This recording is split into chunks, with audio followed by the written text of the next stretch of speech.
Aujourd'hui, je partage avec vous 10 ingrédients que j'ai tout le temps dans ma cuisine. Ce sont des ingrédients qui me permettent de réaliser des repas sains, faciles et rapides à faire.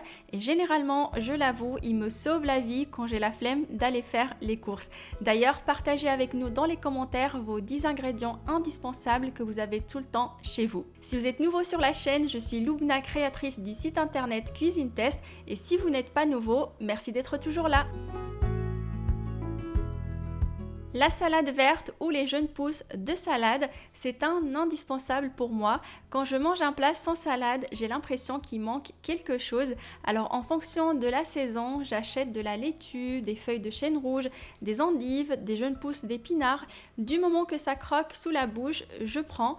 En plus, j'ai découvert récemment dans un podcast sur la chaîne The Diary of a CEO avec Jessie Inchauspé, j'espère que je la prononce bien, l'auteur des livres Faites votre glucose révolution et de Glucose Goddess, que c'était important de toujours commencer ses repas par les légumes d'abord, ensuite les protéines et finir par les féculents qui contiennent du sucre.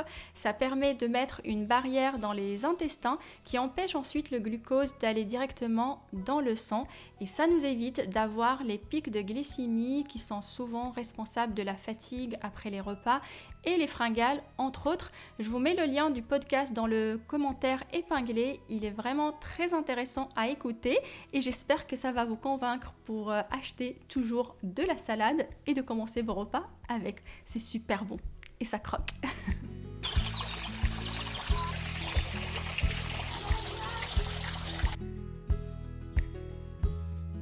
J'essaye toujours d'avoir un ou deux légumes racines sous la main et généralement j'ai toujours des carottes et des pommes de terre. On peut les cuisiner de différentes manières et globalement ce sont des légumes qui plaisent à une grande majorité d'entre nous. On peut donc les cuire à la vapeur, en sauce, les rôtir, les faire sauter et en faire des frites maison. En ce qui concerne les carottes, je les utilise aussi pour faire des petits encas. Alors je les découpe tout simplement en bâtonnets et on les croque telles quelles avec une petite sauce maison. Et ce qui est cool avec ces légumes, c'est qu'ils se gardent assez longtemps et en plus mon fils aime la carotte crue, donc c'est génial. Les légumes surgelés sont pratiques pour les repas de dernière minute et franchement, ils sauvent la vie.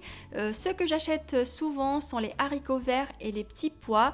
Je les fais sauter rapidement à la poêle avec quelques épices. Après, je les sers avec une céréale et une protéine.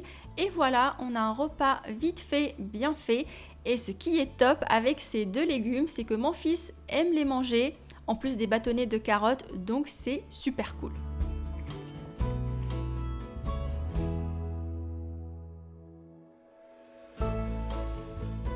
J'essaie toujours de préparer des repas équilibrés, même si ce n'est pas forcément évident chaque jour.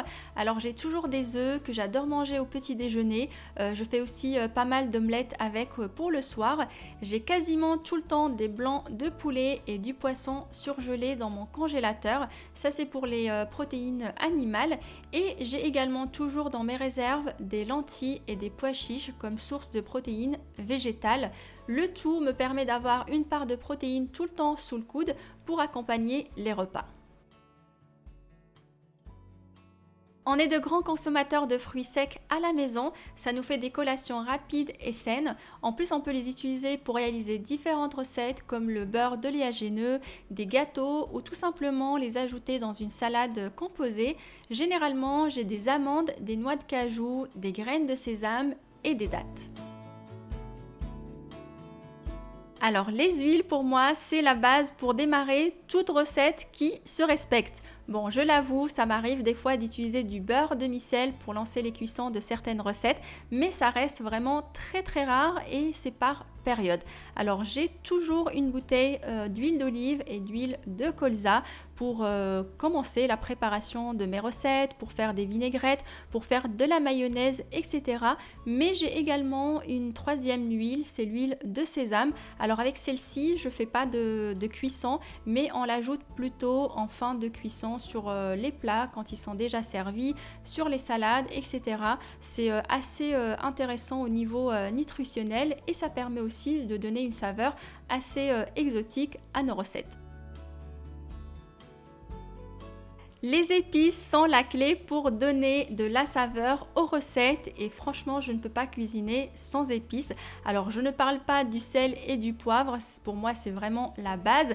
Je parle plutôt pour tout ce qui est gingembre, curcuma, paprika, les épices tandoori, le curry, etc. Ah, ras el hanout, je sais que je l'utilise beaucoup dans mes recettes et on le trouve vraiment facilement maintenant dans les épiceries arabes et même maintenant dans les supermarchés, donc plus d'excuses pour trouver ce mélange d'épices marocaines. C'est trop bon et franchement ça transforme la recette. En fait, on peut manger quasiment chaque jour la même chose et à chaque fois il suffit juste de changer les épices et on aura l'impression de manger quelque chose de complètement différent. Dites-moi dans les commentaires vos épices préférées. Personnellement, j'utilise toujours du gingembre et le curcuma. Ça, c'est la base, en plus du sel et du poivre, bien sûr. Les tomates concentrées, c'est un ingrédient qui est indispensable pour moi, donc j'en ai tout le temps sous le coude dans les placards. Ça me permet de faire de belles sauces tomates pour tout ce qui est pâtes, pour les pizzas, etc. Et ça permet aussi de relever pas mal de recettes, ça leur donne une saveur assez particulière. C'est pour ça que j'aime toujours en avoir à la maison.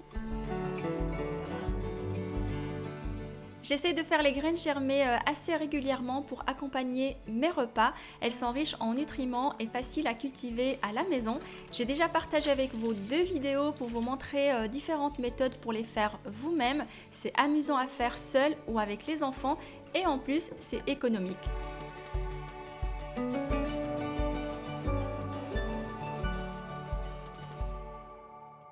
On peut les faire avec les graines classiques qu'on a déjà à la maison. Ça ne sert à rien d'acheter les jolis sachets où c'est écrit graines spéciales pour germination. C'est du pur marketing et ça coûte ultra cher. Alors prenez le sachet de lentilles, de pois chiches, de graines de lin que vous utilisez pour faire vos recettes habituelles et c'est parti, vous pouvez lancer la germination. Ensuite, vous pouvez utiliser ces graines pour accompagner vos salades, vos plats ou votre petit déjeuner. Et pour répondre à une question qui revient souvent, on peut tout à fait cuire les graines germées, mais je pense qu'elles doivent perdre beaucoup de leurs bons nutriments, c'est pour ça que je préfère les déguster crues.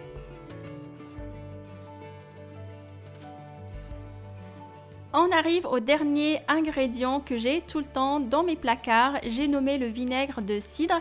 Alors je l'utilise depuis de nombreuses années, principalement pour faire ma vinaigrette maison, mais récemment je l'ai intégré dans l'eau que je bois tout au long de la journée. Donc toujours grâce au podcast de Jessie Inchospé, j'ai vu qu'on pouvait ajouter une cuillère, elle conseille d'ajouter une cuillère à soupe de vinaigre de cidre dans 1 litre d'eau et d'essayer de boire ça tout au long de la journée. Ça permet de réguler la glycémie et bon, j'ai commencé à le faire, j'ai pas eu d'effet indésirable ou d'effet secondaire, donc je continue à le boire et de toute façon le vinaigre de cidre il est connu pour ses nombreux bienfaits sur l'organisme, donc je me dis je le bois et je le laisse faire ce qu'il a à faire dans mon corps.